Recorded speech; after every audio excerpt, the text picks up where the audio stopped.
Hey guys, this is Super D, and recently, Mojang did a 0.13 Q&A livestream, in which they took a bunch of questions from the Reddit thread and answered them on stream. A lot of really cool information came out, and I'm sure a lot of you guys want to hear it, but probably most of you don't want to watch an hour and a half stream. So I've took all the facts, put them into different categories, and put them into this video for you to enjoy. So yeah, I'll be going through these pretty fast, so here we go. Features coming in 0.13. The main feature coming in 0.13 is Redstone, and according to Darn Geek, who by the way thinks it's the best thing in Minecraft, he tells us that it is mostly working by now. There's still a few things that they need to fix, and they need to make sure that it's not as lag intensive, but Redstone is on the way for the next update, and that is one of the biggest features that we know of. The only other feature that we know coming to 0.13 is that bunnies are coming, and they're going to be slightly different than their PC versions, but if you want to learn more about that, check out my previous MCPE news video. Eventually features. These are features that are eventually coming to the game. There's no specific time mentioned for them, but they will be coming. Among this is the ocean monuments from the ocean biomes on PC. Those would be coming, presumably with their Elder Guardians and Guardians. Another strange thing is that with the addition of a possible drag and drop crafting option in the future, there will most likely still be a way to craft in the current way where you press a button because it autofills all the slots for you to craft. However, the Windows 10 edition already has the 3x3 crafting grid with drag and drop, and they're considering adding a sort of recipe book to that, in which the recipes you've already crafted before will show up and you can click them to autofill them on the crafting grid. Another big feature coming is resource packs, as well as authentication, where you would log into an account to play Minecraft. They don't exactly specify how those will work, but they're coming. Another great feature is the addition of books in which you can write and, write books, of course. Another feature they've been talking about using is the new Force Touch feature of the new iPhone, in which you can tap harder to do something different. And they mentioned that all the features in Minecraft where you would tap and hold could possibly be used as a Force Touch on the new iPhone.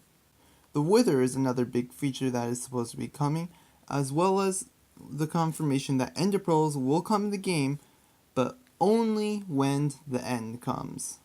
Probably not features. These are features that aren't coming out anytime soon, either because there's some difficulty involved with it, or just because it's not really a priority. These features include music and jukeboxes, because the music files would be too big. A new build height limit, because the new limit would cause a lot of lag. Chests and creative, because they're very glitchy. No name tag Easter eggs, like naming mobs Dinnerbone or Jeb to make them upside down or rainbow. No trading with villagers, because the UI is a really big issue. No shaders, but what they mean by this is how on Minecraft PC you can go into your super secret settings and change different filters to your screen.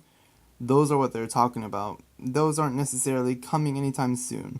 And finally, no F3 mode, because the coordinates are cheaty. They've been talking about wanting to give you something in the game that could possibly give you coordinates, but they don't really want to add F3 because it's just too cheaty. So, next category, mobs. So they discussed many different mobs that were suggested to be added in the game. We know for sure that bunnies again are coming in the next update, but they did mention witches are coming soon, which is awesome.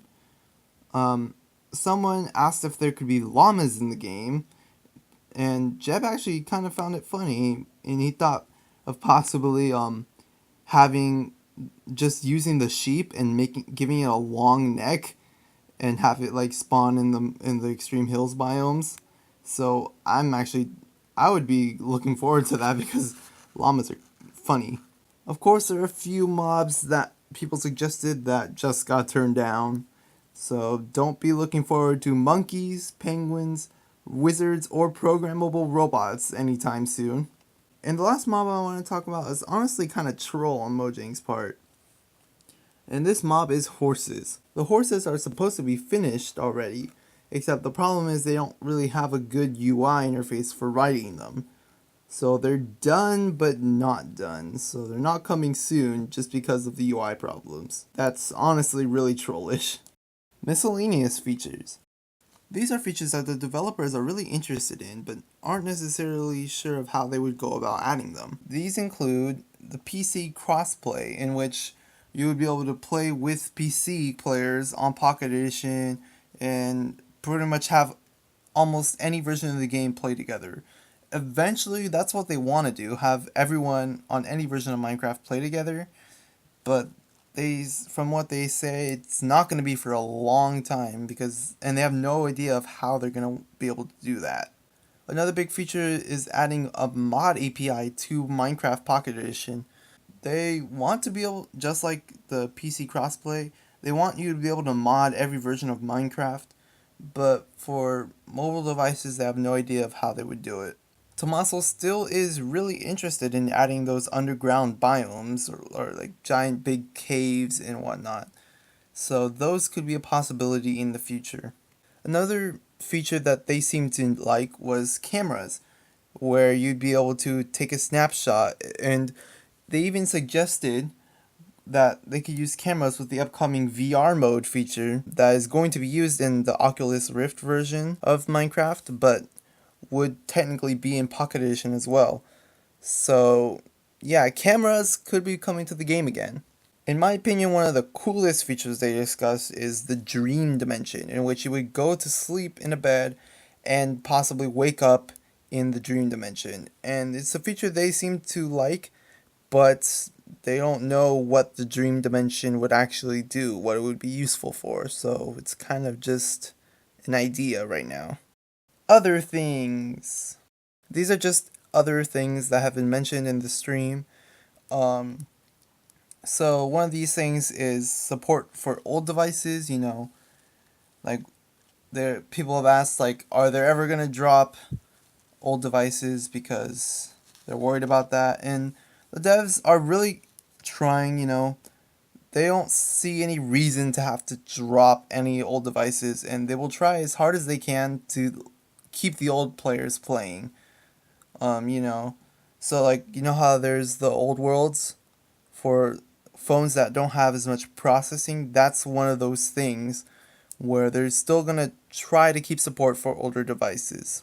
Once again, they discussed the nether reactor and the stone cutter, and they gave us sort of reasons as to why they were removed. The nether reactor originally was just a temporary solution to be able to get the nether items even though we didn't have the nether before. But now we have the nether, so there was no reason to still have the nether reactor. So that's why it's removed, and now it's just a decorative block. And the stone cutter sort of had a similar fate. Um, Originally, they needed the stone cutter because on the old crafting screen, they didn't have enough space for all the stone recipes, so they made the stone cutter.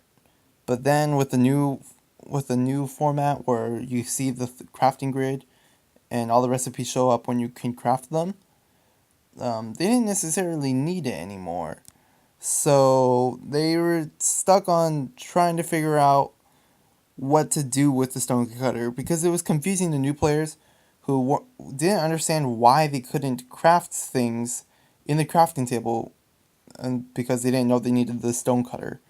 So the three options they had with how to deal with the stone cutter was either one, make it work as a crafting table, which kind of actually would backfire because when you're mining, you collect a bunch of cobblestone and the stone cutter is made out of 4 cobblestone, so it'd be really cheap to make just stone cutters instead of crafting tables, and you'd be able to craft everything. So that would be a cheat basically. The other option was just to let it continue making only the stone recipes, but that would just still cause the same confusion. And so in the end, the third option was just to drop the stone cutter altogether and just make it a decorative block. In more general news, Minecraft Pocket Edition is now really close to being out of the alpha stage and into beta stage.